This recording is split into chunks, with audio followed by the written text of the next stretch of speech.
BFM Business et CB News présentent Hebdocom, Rebecca Blanc-Lelouch. Bonjour à tous et bienvenue dans Hebdocom, votre rendez-vous qui décrypte la com, la pub et les médias sur BFM Business. Au programme du jour, on peut souhaiter une bonne fête à la radio puisque c'est le média qui est célébré pendant 2 jours à l'initiative de l'Arcom. Hervé Gaucho, membre du collège de l'Arcom et président du groupe de travail radio et audio numérique, est notre invité en première partie d'émission. L'estimation de la croissance mondiale publicitaire a été réalisée par Groupe M et Julien Casqui nous en dira plus dans son journal. Et puis pour finir, on va parler du financement de l'audiovisuel public, holding, suppression de la pub après 20h. Harris Interactive a réalisé ce sondage pour BFM Business et pour Tilder. Voilà le programme, Hebdocom, c'est parti. BFM Business, Hebdocom, l'invité média. En plateau avec nous, évidemment, Frédéric Roy, rédacteur en chef de CB News. Bonjour Frédéric. Bonjour Rebecca.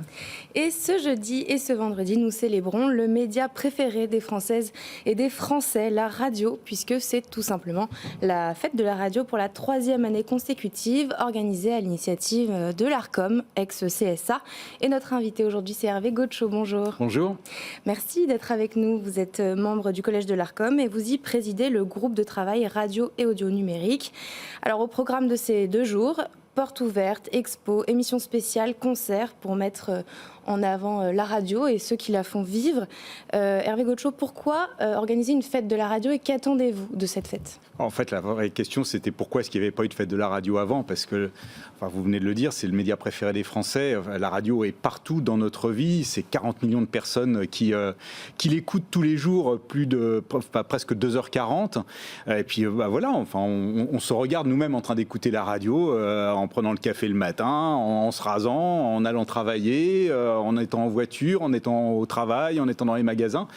Et en fait, peut-être que justement, à force d'avoir la radio tout le temps dans notre paysage, on finit par oublier que c'est un média et que on la voit plus, quoi, voilà, en fait, on la voit plus à force de la voir, quoi. Et donc faire la fête de la radio, c'est ça, c'est se donner 2 jours pendant lesquels, d'un côté, les radios vont faire découvrir des aspects du média que les gens ne connaissent pas forcément, d'où la possibilité pour certaines radios de faire visiter leur studio ou de se délocaliser en allant en extérieur ou d'organiser des concerts, d'organiser des manifestations.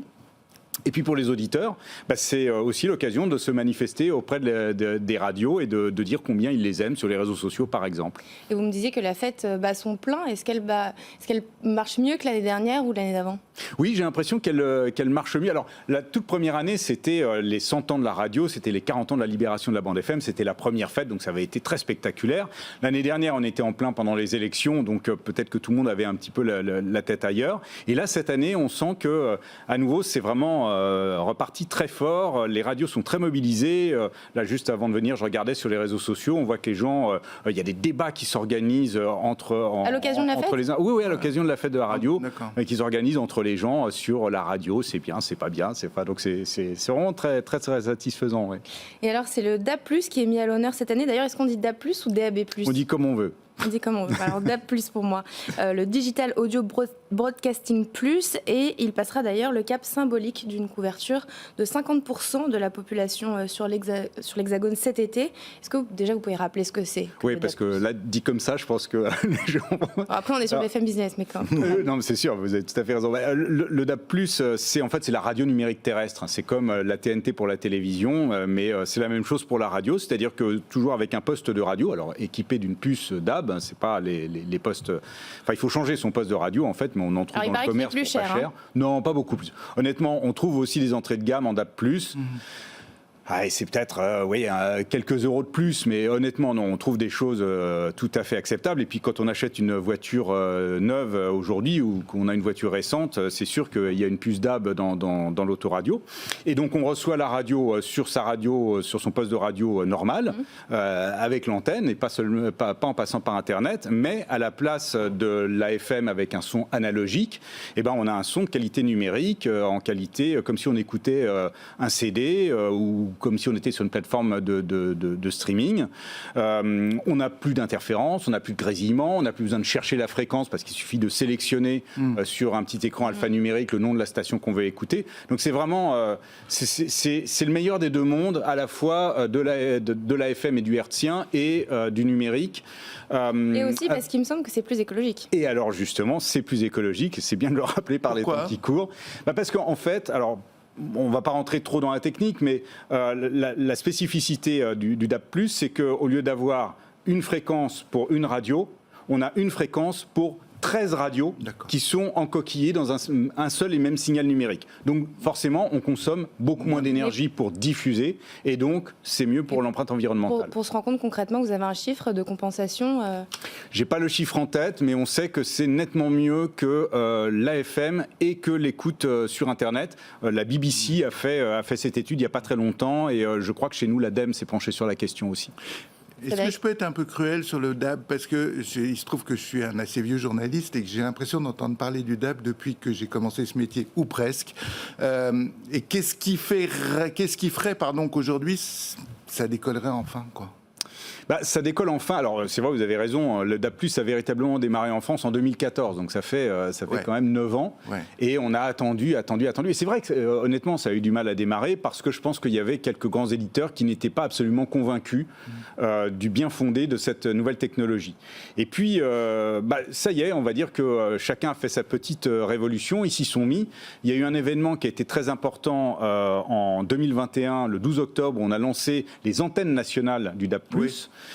Sur lesquelles sont montées toutes les grandes stations, RTL, Europe 1, France Inter, France Info, etc. Skyrock, Énergie, enfin plein d'autres. Il y en a 26 au total, je ne vais pas toutes vous les citer. Et techniquement, ça a tout de suite bien fonctionné ? Non, c'est surtout que les grands éditeurs se sont dit, bon, maintenant qu'on a investi dans cette technologie, il faut que ça marche, donc on y va. Et donc, on se donne les moyens. Et c'est ça qui change quand même pas mal de choses. Et puis, à côté de ça, l'ARCOM déploie énormément d'allotissements de zones de diffusion du DAB+, de manière locale à l'échelle d'une ville, par exemple, de manière étendue à l'échelle d'un département ou d'une région. Et donc, tout ça cumulé fait qu'effectivement, aujourd'hui, c'est la nouveauté de cette fête de la radio, c'est qu'on peut annoncer qu'un Français sur deux est en capacité de recevoir le DAB+, là où il est.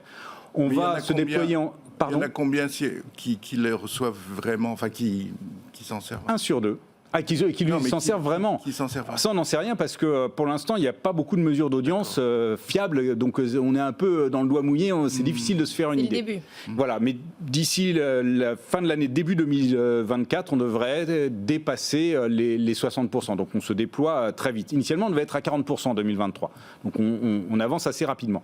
La question suivante, c'est l'équipement. C'est-à-dire qu'il faut que les Français, évidemment, achètent des postes. Et pour qu'ils achètent, il faut qu'ils sachent que le DAB+ existe.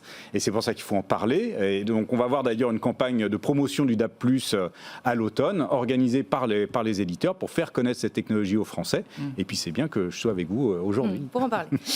Aujourd'hui, la consommation de l'audio se transforme aussi, parce qu'on parle beaucoup de la transformation de la consommation de la vidéo dans l'émission, mais l'audio aussi, avec les podcasts, la radio à la demande, la radio en replay. Et pourtant, avec tout ça, c'est 80% d'écoute en direct encore. Comment ça se fait ? Qu'est-ce qui attache les auditeurs au direct à la radio ? C'est les contenus, c'est une éditorialisation, c'est la présence humaine. C'est vrai que si vous allez écouter des plateformes de streaming musical, c'est super. Moi aussi, je suis abonné à une plateforme de streaming musical comme plein de Français. Mais c'est quand même pas la même chose quand vous vous mettez sur la radio, que vous entendez une voix, qu'il y a quelqu'un qui vous parle, que ça se passe en direct, que vous savez qu'au moment où vous écoutez la personne, elle est actuellement effectivement derrière un micro en train de vous parler. Il y a la même chose pour la télé. Et en plus, on les voit. Oui, mais la radio, d'abord la radio, ce que je disais, c'est un média de l'intime qui nous accompagne partout.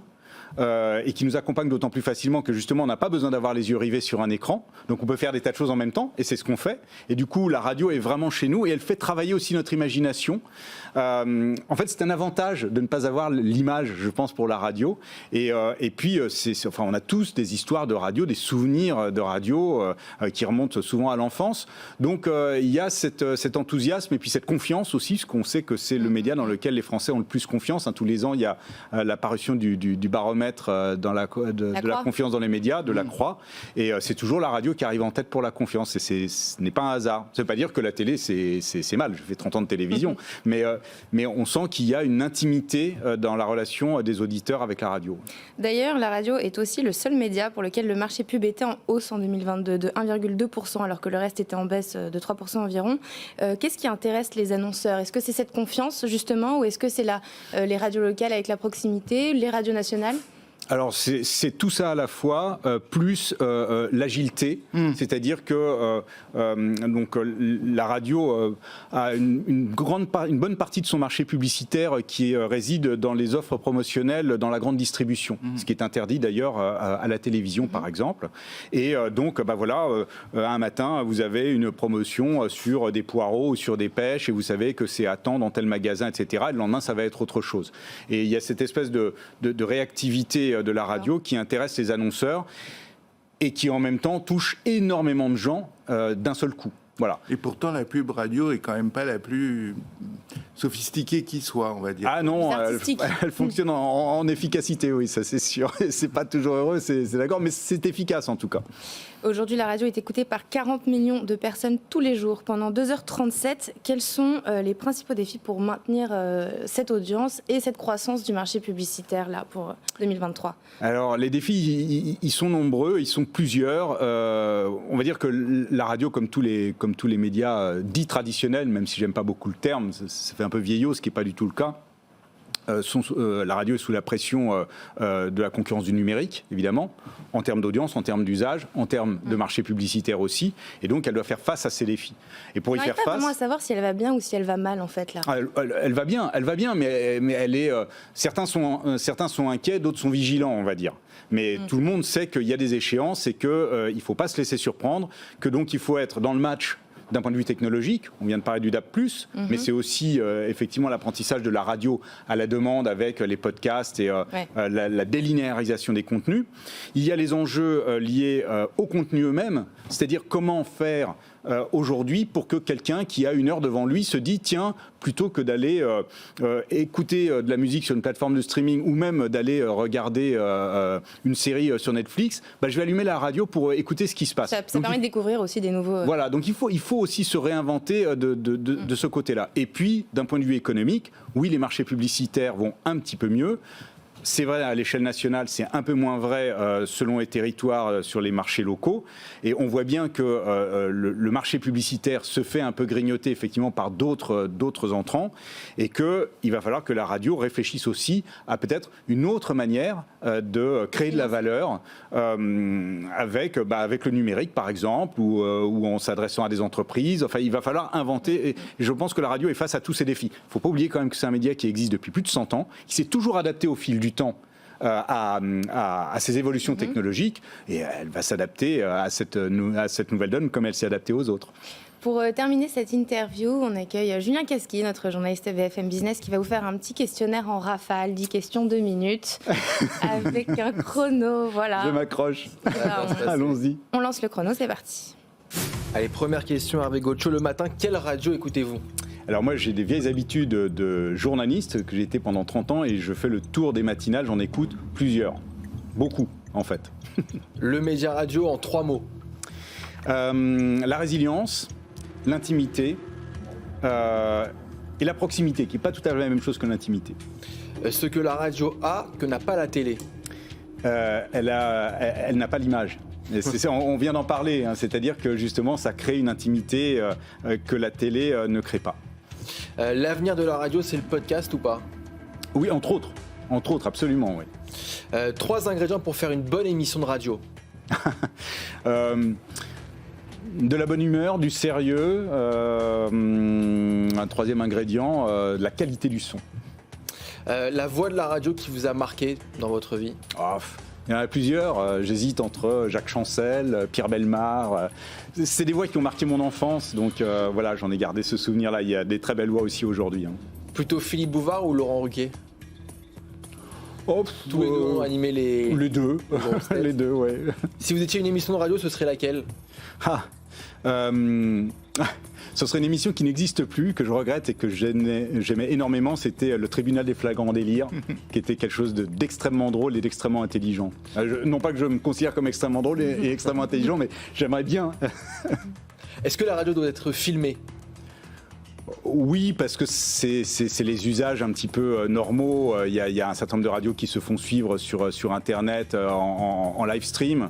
Mais je préfère l'écouter que la regarder.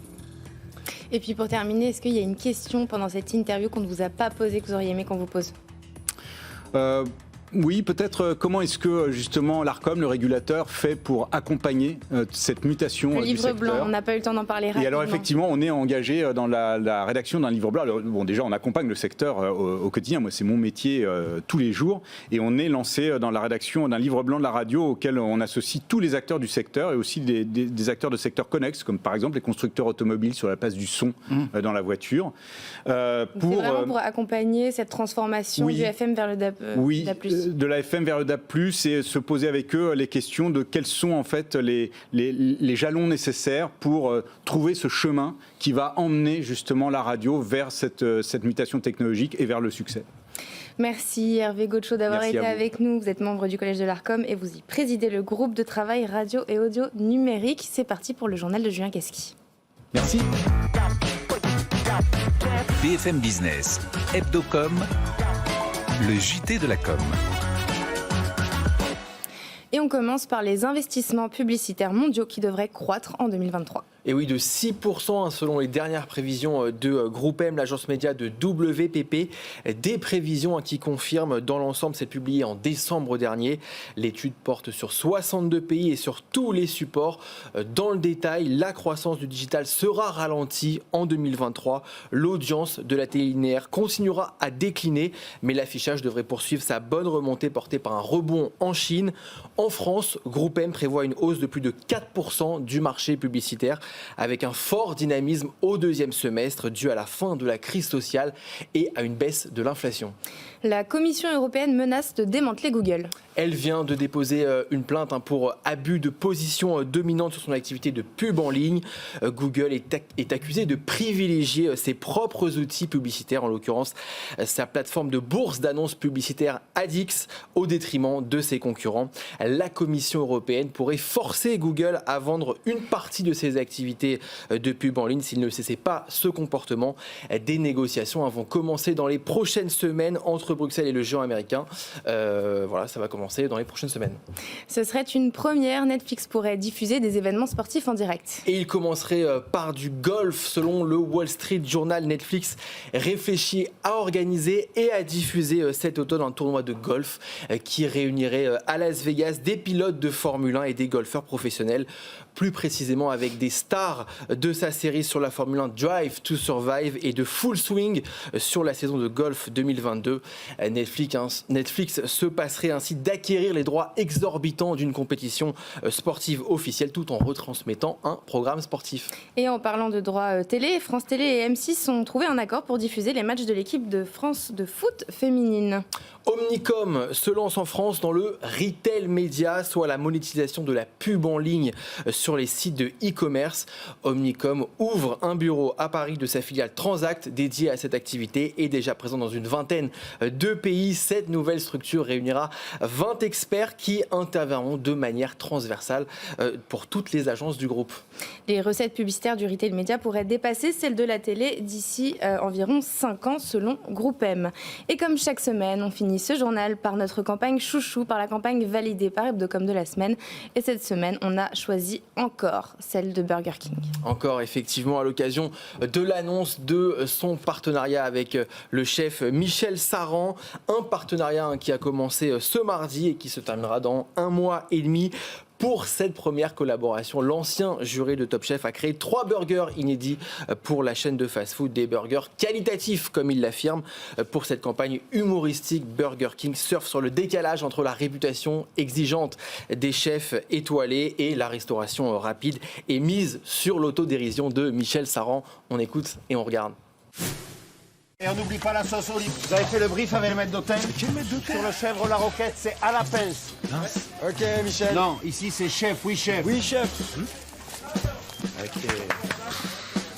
Michel, ça en fout, hein. Toi, ton col, faut le faire repasser. Ouais. Le bunch, je le veux toaster 16 secondes, pas 15. Oui, chef. Je veux de l'émotion dans les assiettes. Ouais, chef. 15 assiettes, wesh. Heureusement que les masters du chef Michel Saran ne restent que jusqu'au 31 juillet. Burger King. Et une campagne qui sera déclinée en télé, en affichage et sur tous les réseaux sociaux est conçue par l'agence historique de Burger King, un certain Buzzman. Qu'on ne connaît pas du tout, dont on parle jamais dans l'émission. Jamais. Merci Julien pour le journal, c'est parti pour le Focuscom. BFM Business, Hebdocom, le Focuscom. Cette semaine est entrée en séance une proposition de loi qui pourrait chambouler l'audiovisuel public et son financement.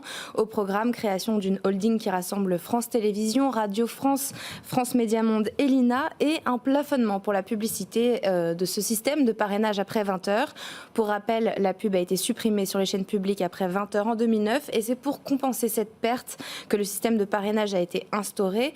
On a donc voulu se demander cette semaine ce que préfèrent les Français. Parrainage, pas de parrainage, limitation du parrainage et est-ce que ces modifications auraient des conséquences sur la qualité des programmes? Réponse mitigée, 40% préfèrent que les parrainages soient maintenus et 44% estiment que tout ça devrait pousser l'État à augmenter la dotation aux chaînes publiques. Harris Interactive a réalisé ce sondage pour BFM Business et pour Tilder. Pour en parler en plateau avec nous, Charlotte Ezen, bonjour. Bonjour. Vous êtes associée chez Tilder et aujourd'hui on reçoit sur le plateau d'Hebdocom Olivier Hubertali, bonjour. Bonjour. Merci d'être avec nous. Vous êtes journaliste au Point et auteur de Grandeur et décadence de la maison Lagardère au Seuil. Charlotte, légère majorité pour le maintien de ces parrainages, ça ne suit pas vraiment ce qui est proposé dans cette proposition de loi en ce moment. Oui, tout à fait. Il y a une forme de contradiction entre, en tout cas, ce que pensent les Français et les propositions qui sont annoncées dans ce rapport et dans cette proposition de loi. Ce qui est intéressant, c'est que la question qui est posée, c'est celle du modèle finalement d'audiovisuel public que veulent les Français. Entre la tentation d'aller sur des applications payantes avec un choix de programmes très riche et celle d'avoir accès à des programmes de qualité, mais avec en effet moins de publicité ou moins de détournement de publicité à travers ces parrainages, on sent que les Français sont assez divisés. Olivier Hubertali, comment on interprète ce résultat auprès des Français à l'occasion de ce remaniement On a l'impression que finalement les Français, ils ont conscience qu'il y a besoin de ressources, de financement pour faire des programmes déjà. Donc c'est intéressant puisque ils ne sont pas nécessairement pour une suppression totale et sans son remplacement. Ce qui est important de comprendre, je pense, par rapport au parrainage aujourd'hui, c'est que c'est une exception faite pour France Télévisions qui est devenue très importante pour elle pour financer des programmes. Si on prend l'exemple d'un programme comme les Victoires de la musique, ouais. Ils ont un parrain qui est le Crédit Mutuel et qui permet à ce programme, dit France Télévisions, de le faire. Donc il faut savoir, ce qui est très important, c'est s'interroger quelle qualité de programme on veut. Est-ce qu'on veut des programmes de spectacle vivant ou non? Et ça, c'est une question auquel le législateur devra répondre. Justement, ces propositions arrivent dans un moment de tension entre les chaînes de télé privées et publiques. Depuis quelques semaines, TF1, M6 et les chaînes du groupe Altice et Canal accusent entre autres France Télé de réaliser, grâce à ces parrainages, un quart de son chiffre d'affaires publicitaire après 20 heures. En termes d'image, qu'est-ce qu'il y aurait de mieux pour le service public? Le service public essaye de se défendre. En fait, lui, ce qu'il dit, c'est que finalement, les chaînes privées sont un peu aigries aujourd'hui parce que, par exemple, TF1 et M6 n'ont pas pu faire de fusion. Oui. Ils ont un marché de la publicité réduit. Ce qui est important, je pense, que pour que le service public se justifie aujourd'hui, c'est vraiment d'apporter une différence en termes de programme par rapport à la concurrence privée. Donc, ce qu'ils font, ce qu'ils réussissent. Voilà, ce qu'ils arrivent à faire sur certains événements. Mais évidemment, comme ils disent qu'ils n'ont pas assez de moyens pour faire des programmes toute la journée, certains programmes de divertissement, je prends à refaire conclu par exemple, qui est un programme qui est populaire, mais ça reste un programme de divertissement qui pourrait être très bien sur TF1 ou M6, c'est pas ce qui va différencier vraiment France Télévisions. Donc France Télévisions, s'ils veulent jouer la carte de la différence, c'est vraiment, mettre en avant peut-être plus d'émissions de débat. On parle d'émissions politiques aussi. Les émissions politiques à heure de grande écoute, elles n'existent plus vraiment. C'est là-dessus. Ils avaient beaucoup insisté sur l'éducation, rappelez-vous, pendant le confinement, avec Lumni et d'autres programmes pour la jeunesse. On a l'impression qu'on ne les voit plus beaucoup aujourd'hui. Charlotte ? Oui, ce qui est intéressant, et en effet, il faut se remettre la grande idée, c'est vraiment de réaffirmer la singularité des chaînes de service public. Et là, je trouve qu'on se concentre sur cette question des parrainages, qui est évidemment une question financière clé. Mais dans le rapport, il y a aussi des propositions sur des programmes, notamment plus étoffés sur l'Europe, sur l'international. Et cette singularité des chaînes du service public, elle doit vraiment passer par des contenus de grande qualité. Ça paraît quand même compliqué de proposer ces programmes avec une équation financière fragilisée par l'absence de parrainage. Surtout en ayant supprimé auparavant la redevance, c'est-à-dire que ça rend le service public encore plus dépendant du bon vouloir du pouvoir, malgré tout, ce qui est un tout petit peu problématique. On doit s'arrêter là, malheureusement. Merci Charlotte Ezen d'avoir été avec nous. Vous êtes associée chez Tilder. Et merci Olivier Hubertalli. Vous êtes journaliste au Point et auteur de Grandeur et décadence de la maison Lagardère au Seuil. C'est parti pour la chronique de Frédéric Roy. BFM Business, Hebdocom, la chronique média. Frédéric, aujourd'hui, vous nous parlez des femmes. Et oui, Rebecca, je me sens le cœur léger par ce beau temps. Mais surtout, en fait, j'ai découvert une étude réalisée par Kantar pour le programme Demain la presse, qui est organisé par la CPM, qui est l'organisme qui mesure la diffusion des médias. C'est une enquête qui porte sur la situation des femmes en France et la manière dont la presse en rend compte. La première info, et finalement elle est assez rassurante, c'est que une grande majorité des Français considèrent que la situation des femmes est un sujet d'importance. C'est le cas pour 90% d'entre eux, voire très important pour 50%. Pour situer dans la hiérarchie des sujets, ça se place naturellement derrière la santé, qui est la première préoccupation de nos concitoyens, mais devant des thèmes comme la justice sociale, le terrorisme ou même la question des retraites, qui nous a pourtant quelque peu occupés ces derniers temps. Et alors, comment la presse traite-t-elle ce sujet ? Pas si mal, à en croire l'étude, mieux en tout cas que les autres médias. Je suis désolé pour la radio, dont on parlait tout à l'heure, mais on voit que ce genre de résultats, on a un peu l'impression que tout va bien dans le meilleur des mondes. J'ai envie un peu de tempérer cette tendance.